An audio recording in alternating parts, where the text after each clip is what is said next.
Hello guys, current affairs funda में आप सभी का स्वागत है। मैं हूं आपके साथ अभिषेक शर्मा और आज की इस वीडियो सेशन में हम 13 मार्च तक के सभी इंपॉर्टेंट करंट अफेयर्स कवर करने वाले हैं। हमेशा की तरह आप इस वीडियो को अंत तक जरूर देखिएगा। आज भी आपको काफ़ी कुछ जानने के लिए मिलेगा।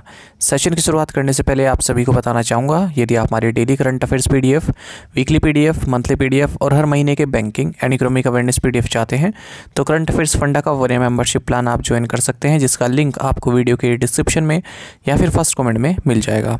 आपको बता दें, इस 1 ईयर मेंबरशिप प्लान के तहत जितना भी हमारा PDF कंटेंट है वो हम आपको 1 साल तक के लिए प्रोवाइड कराते हैं, जिसे आप डाउनलोड कर सकते हैं, प्रिंट आउट भी निकलवा सकते हैं। इसके लिए चाहे तो आप करंट अफेयर्स फंडा ऐप को यूज़ कर सकते हैं या फिर अपने लैपटॉप या सिस्टम की मदद से वेब लॉगिन भी कर सकते हैं। कोई भी आपका एग्ज़ाम हो, बैंकिंग, SSC, रेलवे या फिर स्टेट PCS, जहाँ पर भी जनरल अवेयरनेस या करंट अफेयर्स पूछे जाते हैं, सभी एग्जाम्स के लिए हमारे PDF कंटेंट काफ़ी यूज़फुल है। इसमें हम आपको कैटेगरी वाइज क्विज प्रोवाइड करा रहे हैं, तो एक बार अगर आपने हमारे करंट अफेयर्स पढ़ लिए, उनके बाद इन क्विज को अटैम्प्ट किया, तो यकीन मानिए आपका करंट अफेयर्स सेक्शन काफ़ी स्ट्रॉन्ग हो जाए, काफ़ी अच्छा आप स्कोर कर पाएंगे अपने आने वाले एग्ज़ाम में। लिंक वीडियो के डिस्क्रिप्शन में या फिर फर्स्ट कमेंट में मिल जाएगा, वहाँ से आप बाय कर सकते हैं। दूसरा कोर्स हमारा बैंकिंग अवेयरनेस से संबंधित है। कंप्लीट बैंकिंग अवेयरनेस हमने आपको इसमें कराई है, और न केवल आपके बैंकिंग मेंस एग्ज़ाम, बल्कि अगर आप बैंकिंग इंटरव्यू देते हैं जैसे SBI PO, IBPS PO, RBI में किसी पोस्ट के लिए या फिर अन्य किसी बैंक में, तो वहाँ जो बैंकिंग अवेयरनेस पूछी जाती है आपसे इंटरव्यू में, वो भी आप किसी कोर्स में कवर हो जाएगी। साथ ही साथ SSC, रेलवे, स्टेट PCS जैसे एग्जाम्स में इंडियन इकोनॉमी के की कंसेप्ट्स पर क्वेश्चन बार बार पूछते हैं, जैसे GDP से संबंधित क्वेश्चन कई बार पूछते हैं, इन्फ्लेशन से संबंधित पूछते हैं, और आपका different types of poverty, unemployment, stock market से क्वेश्चन पूछे जाते हैं, 5 ईयर प्लान से पूछे जाते हैं, ठीक है, और आपके इंश्योरेंस सेक्टर से एग्ज़ाम में क्वेश्चन पूछे जाते हैं। वो सब का मटेरियल भी इसमें आपको मिल जाएगा। इस कोर्स की वैलिडिटी 1 साल की है। बेसिकली दोनों ही कोर्सेज़ की वैलिडिटी 1 साल की है, और दोनों ही कोर्सेज़ आपको हमारे करंट अफेयर्स फंडा ऐप पर मिल जाएंगे, तो वहाँ से आप बाय कर सकते हैं। अच्छा, जो ये बैंकिंग अवेयरनेस है, इसके लिए हमने आपको डेमो वीडियो लेक्चर्स और PDF भी प्रोवाइड कराए हुए हैं करंट अफेयर्स फंडा ऐप पर। स्टार्टिंग के 2 लेक्चर्स फ्री ऑफ कॉस्ट हैं, ठीक है, डेमो के तौर पर रखे गए हैं, ताकि आपको एक आइडिया मिल सके किस तरह का कंटेंट हमने आपको इस कोर्स में प्रोवाइड कराया है। फिर भी अगर आपका कोई डाउट आता है हमारे किसी भी कोर्स से संबंधित, तो हमारा कस्टमर केयर नंबर है 8448169188। इस पर आप व्हाट्सएप करें या फिर कॉल करके भी जानकारी प्राप्त कर सकते हैं। तो चलिए फिर करते हैं शुरुआत इस वीडियो सेशन की। हमेशा की तरह सेशन की शुरुआत क्वेश्चन ऑफ द डे से करेंगे, जिसका आंसर आपको अभी कमेंट बॉक्स में करना है। पूछ रहे हैं कि गंगा नदी डॉल्फिन किस भारतीय शहर का ऑफिशियल एनिमल है? The Gangetic river dolphin is the official animal of which Indian city? Option हैं रांची, वाराणसी, हरिद्वार या फिर गुवाहाटी। तो जल्दी से आप आंसर कर दीजिए, फिर हम आगे बढ़ते हैं। और इसी तरह के क्वेश्चन यदि आप प्रैक्टिस करना चाहते हैं तो हमें टेलीग्राम पर जरूर ज्वाइन करें। करंट अफेयर्स फंडा नाम से हमारा टेलीग्राम चैनल है।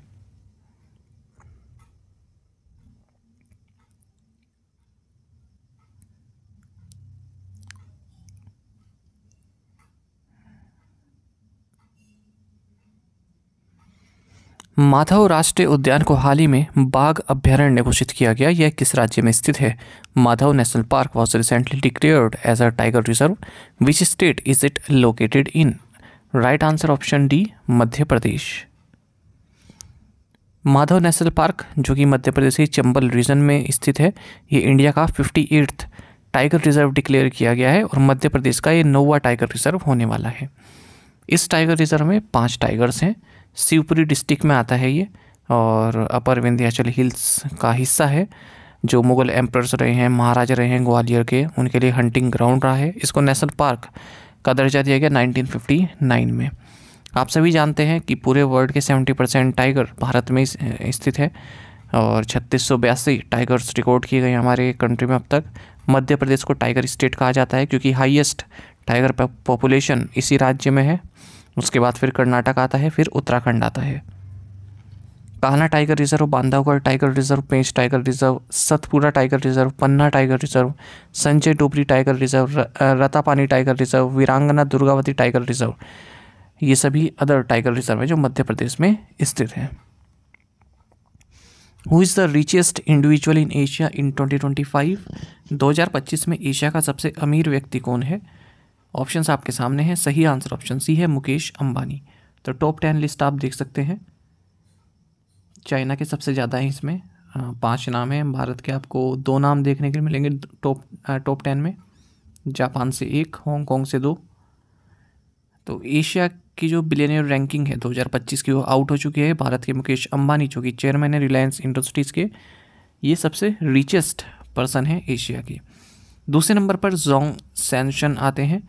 ये नोंगफू स्प्रिंग कंपनी के ओनर हैं, जो एक वाटर बॉटल कंपनी है, बॉटल्ड वाटर कंपनी है। और सेकंड रिचेस्ट इंडिविजुअल हैं एशिया के, और चाइना के तो वेल्दिएस्ट हैं ही। गौतम अडानी ये तीसरे नंबर पर आते हैं। इनके बाद फिर मा हुआतेंग और जांग यीमिंग आते हैं। टॉप 10 में 5 चाइना के नाम है, चाइनीज़ के नाम है। Which country emerged as the leading global arms importer from 2020 to 2024? कौन सा देश 2020 से 2024 तक अग्रणी वैश्विक हथियार आयातक के रूप में उभरा है? ऑप्शंस आपके सामने है। सही आंसर ऑप्शन सी है, यूक्रेन। यानी कि सबसे ज़्यादा जो हथियार है वो कौन खरीदता है, इम्पोर्टर कौन है सबसे बड़ा, ठीक है, तो है यूक्रेन, पहले नंबर पर आता है। आप टॉप 10 की लिस्ट देख सकते हैं। दूसरे नंबर पर भारत है हमारे, यानी कि अगर हम हथियार खरीदने की बात करें, और लिस्ट में आप देखेंगे यूक्रेन को सबसे ज़्यादा सप्लाई करता है यूएसए, जर्मनी, पोलैंड, और भारत को करता है रशिया, फ्रांस, इजराइल। तीनों आप याद रखिएगा कि भारत को कौन सबसे ज़्यादा करते हैं। फिर तीसरे नंबर पर कतर है, फिर सऊदी अरब है, 5वें नंबर पर पाकिस्तान आता है। इवन यूनाइटेड स्टेट्स भी इंपोर्ट करता है, 9वें नंबर पर है। तो Ukraine leading global arms importer है। टोटल आर्म्स इंपोर्ट जो 2020 से 2024 के बीच हुए हैं पूरे वर्ल्ड में 8.8% यूक्रेन ने किए हैं, ऐसा Stockholm International Peace Research Institute ने कहा है। और जैसा मैंने आपको पहले ही बताया, यूनाइटेड स्टेट्स सबसे ज़्यादा सप्लाई करता है इन्हें आर्म्स की, लेकिन अब डोनाल्ड ट्रंप आने के बाद ये सप्लाई कम हो जाएगी, ऑलमोस्ट बंद ही हो जाएगी।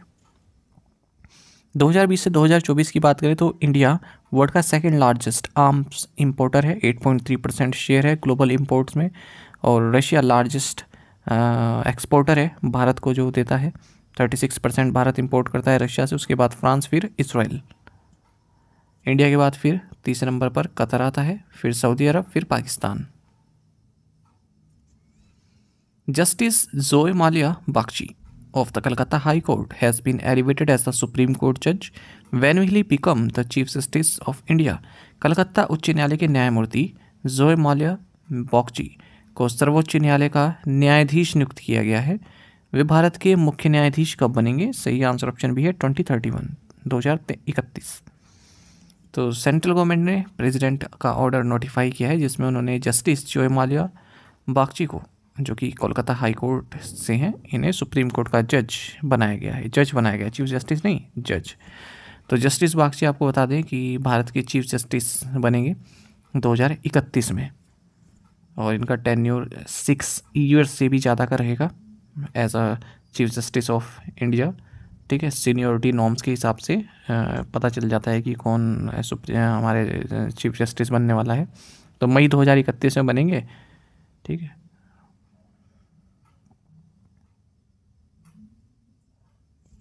Who is the new CEO of Honda cars India? Honda cars India के नए CEO कौन है? सही आंसर ऑप्शन डी है ताकाशी नाकाजीमा। होंडा मोटर्स ने ताकाशी नाकाजीमा को न्यू प्रेसिडेंट एंड CEO नियुक्त किया है होंडा कार्स इंडिया लिमिटेड का। और ये किससे टेक ओवर करेंगे? ताकुया शुमुरा। ठीक है, तो ये वापस जापान भेजे गए हैं। मार्क कैनरी will succeed which leader as Canada's prime minister? Mark कैनरी कनाडा के प्रधानमंत्री के रूप में किसका स्थान लेंगे? सही आंसर ऑप्शन सी है जस्टिन ट्रूडो। तो फॉर्मर सेंट्रल बैंकर हैं मार्क कैनरी, ये कनाडा की जो रूलिंग लिबरल पार्टी है, ठीक है, तो उसको लीड करेंगे, और जस्टिन ट्रूडो को सक्सीड करेंगे एज प्राइम मिनिस्टर। आपको बता दें फर्स्ट नॉन ब्रिटिश पर्सन रहे जो बैंक ऑफ इंग्लैंड के गवर्नर रहे। ये आप याद रखिए, 2013 में बैंक ऑफ इंग्लैंड के गवर्नर थे। ट्रूडो ने जनवरी में अनाउंस किया था कि वो अपनी जॉब से हट जाएंगे। 9 साल पावर में रहे और इनकी अप्रूवल रेटिंग जो है प्लमेट कर गई, यानी कि गिरती चली गई, जिसके कारण लिबरल पार्टी को जो है इन्हें रिप्लेस करना पड़ रहा है। Who was declared the EY entrepreneur of the year 2024? EY entrepreneur of the year 2024 किसे घोषित किया गया? ऑप्शंस आपके सामने है। सही आंसर ऑप्शन ए है नितिन कामत। महत्वपूर्ण क्वेश्चन है ये, बैंकिंग एग्जाम में एक बार पूछा भी गया था ये, उस साल में जिन्हें डिक्लेयर किया गया था। Nitin Kamat founder and chief executive officer हैं जीरोधा के। ये EY entrepreneur of the year 2024 घोषित किए गए हैं। 10 मेंबर जूरी रही सज्जन जिंदल जो कि चेयरमैन है JSW ग्रुप के, इनके द्वारा इस कमेटी का नेतृत्व किया गया। इन्होंने कामत का नाम आगे किया है। अब कामत इंडिया को रिप्रेजेंट करेंगे EY world entrepreneur of the year award में, जो कि जून 2025 में होगी मोंटे कार्लो में। KV कामत जो कि पद्म भूषण रिसिपिएंट हैं, चेयरमैन है जियो फाइनेंशियल सर्विसेज के, इन्हें लाइफ टाइम अचीवमेंट अवार्ड दिया गया है इंडिया के फाइनेंशियल सर्विस सेक्टर में अपने कंट्रीब्यूशन के लिए। S सोमनाथ जो कि इसरो के चीफ रह चुके हैं, इन्हें स्पेशल जूरी अवार्ड दिया गया है स्पेस मिशन के लिए। Who won the prestigious 2024 ACM AM Turing award, प्रतिष्ठित 2024 ACM AM ट्यूरिंग पुरस्कार किसने जीता है? सही आंसर ऑप्शन डी है Andrew G Barto and Richard S Sutton. Andrew G Barto University of Massachusetts Amherst से हैं ये। इन्हें 2024 ACM AM ट्यूरिंग अवार्ड दिया गया है। आपको बता दें ये आर्टिफिशियल इंटेलिजेंस में इनके कार्य के लिए दिया गया है, एल्गोरिथम फाउंडेशन कंसेप्चुअल फाउंडेशन के लिए। और ये अवार्ड दिया गया है association for computing machinery ACM के द्वारा, जो कि वर्ल्ड की largest educational and scientific computing society है। और ये जो अवार्ड है इसे नोबेल प्राइज़ ऑफ कंप्यूटिंग भी कहा जाता है। $1 मिलियन का प्राइज़ इसमें दिया जाता है गूगल द्वारा। और एलन एम ट्यूरिंग के नाम पर यह अवार्ड दिया गया है, ब्रिटिश मैथमेटिशियन ये रहे हैं। अच्छा, जो एंड्रयू जी बार्टो है इन्हें अवार्ड दिया गया है रिचर्ड एस सुटन के साथ, यानी कि 2 लोगों को दिया गया है। रिचर्ड एस सुटन को भी दिया गया है जो कि प्रोफेसर है कंप्यूटर साइंस के यूनिवर्सिटी ऑफ एल्बर्टा में। Which bank has launched project हक हवाई अनुभवी कल्याण केंद्र, किस बैंक ने प्रोजेक्ट हक हवाई अनुभव कल्याण केंद्र लॉन्च किया है? सही आंसर ऑप्शन डी है HDFC बैंक। तो HDFC बैंक ने एक मेमोरेंडम ऑफ अंडरस्टैंडिंग साइन किया इंडियन एयरफोर्स और CSC एकेडमी के साथ, और मिलकर प्रोजेक्ट हक यानी कि हवाई अनुभवी कल्याण केंद्र लॉन्च किया है। तो जो भी डिफेंस पेंशनर्स हैं, वेटरन्स हैं, उनकी फैमिलीज़ हैं, उनको सपोर्ट और सर्विसेज प्रोवाइड किया जाएगा। इनिशियली ये प्रोजेक्ट 25 सेंटर्स में लॉन्च किया गया है इनकी ब्रांच के, मतलब एयरफोर्स यूनिट के, जिसमें न्यू दिल्ली, बेंगलुरु, गुड़गांव, पुणे, सिकंदराबाद, गुवाहाटी, जोधपुर एंड चंडीगढ़ है। तो ये जो HDFC बैंक है CSC एकेडमी के साथ मिलकर skill development and training provide कराएगा फाइनेंशियल प्रोडक्ट्स एंड सर्विसेज से संबंधित जो वेटरन्स हैं उनको। Who has been honored with the Lifetime Achievement in Hospitality and Education through Technology Award? Lifetime Achievement in Hospitality and Education through Technology पुरस्कार से सम्मानित किया गया है। सही आंसर ऑप्शन डी है डॉक्टर सुबर्णो बोस। डॉक्टर सुबर्णो बोस जो कि chairman international institute of hotel management के, इन्हें life time achievement in hospitality and education through technology award दिया गया है union tourism minister Gajendra Shekhawat के द्वारा। तो अवार्ड इन्हें दिया गया वाइब्रेंट भारत ग्लोबल समिट 2025 के दौरान। Singapore is the second south east Asian market for Razorpay after which country?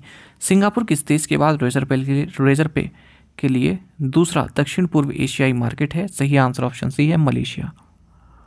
तो फिनटेक फर्म रेजर पे इन्होंने कहा हम सिंगापुर में भी अपना व्यापार शुरू कर रहे हैं और साउथ ईस्ट एशिया में इनका सेकंड कंट्री रहने वाला है। इससे पहले मलेशिया में अपनी सर्विसेज देते हैं।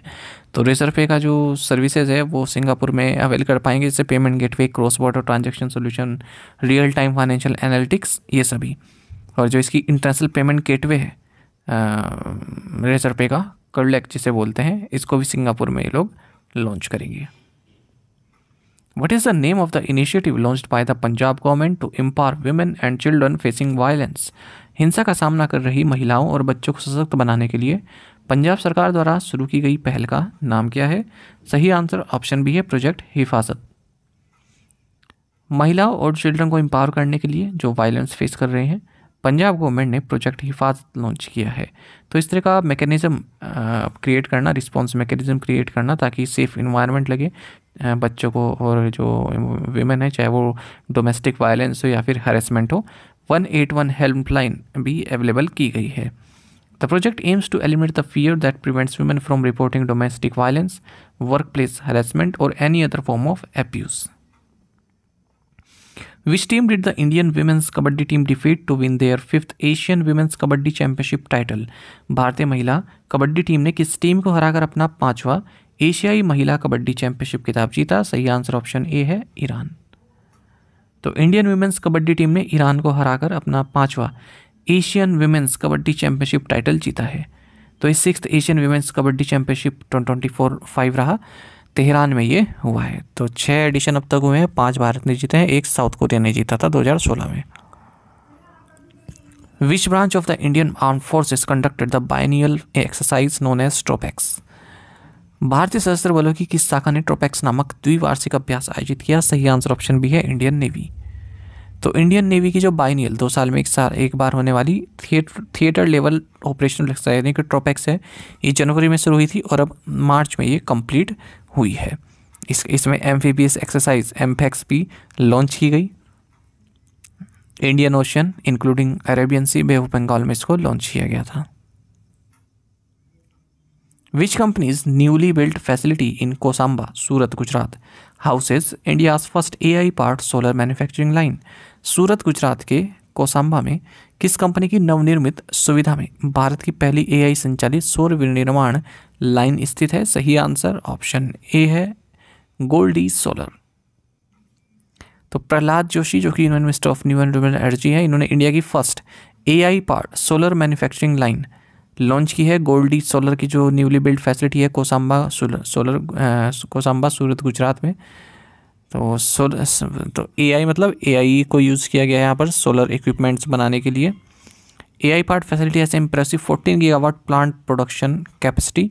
The facility also features AI powered AOI यानी कि automated optical inspection system for real time quality control using computer vision to detect and eliminate defects at a microscopic level.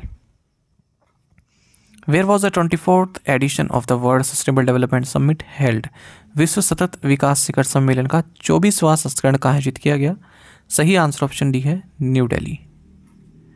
देखिए जो 24th एडिशन है world sustainable development summit का, ये India habitat centre new Delhi में हुआ है। इस summit का थीम रहा partnerships for accelerating sustainable development and climate solutions. जो वर्ल्ड सस्टेनेबल डेवलपमेंट समिट है ये एक एनुअल फ्लैगशिप समिट है। एनर्जी एंड रिसोर्सेज इंस्टीट्यूट टेरी द्वारा इसको ऑर्गेनाइज किया जाता है। 2001 से ही ये जो समिट है ये आयोजित की जा रही है। टू द पॉइंट क्वेश्चंस, उनके आंसर्स देख लेते हैं। Where is Garampani wildlife sanctuary? Assam. Where is Gautam Buddha wildlife sanctuary? तो Gaya district of Bihar and Koderma district of Jharkhand state में स्थित है।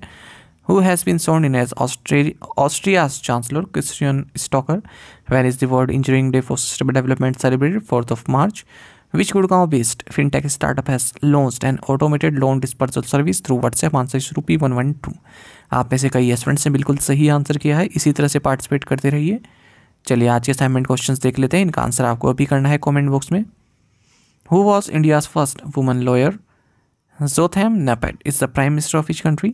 Which month was declared as Road Safety Month earlier this year? Which nation hosts the headquarters of the World Hindi Secretariat? The Indian men's cricket team won the ICC Champions Trophy on Sunday, यानी कि this Sunday.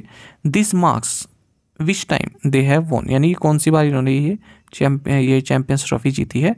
इसका answer आपको बताना है। देखिए आपका participation बहुत कम हो रहा है असाइनमेंट क्वेश्चन में, ऐसा मत कीजिए, सभी क्वेश्चंस जुड़े हुए तो हैं कहीं ना कहीं, ठीक है। तो ऐसे ही रैंडमली मैं उठा के नहीं देता हूँ, आपके काम के होते हैं।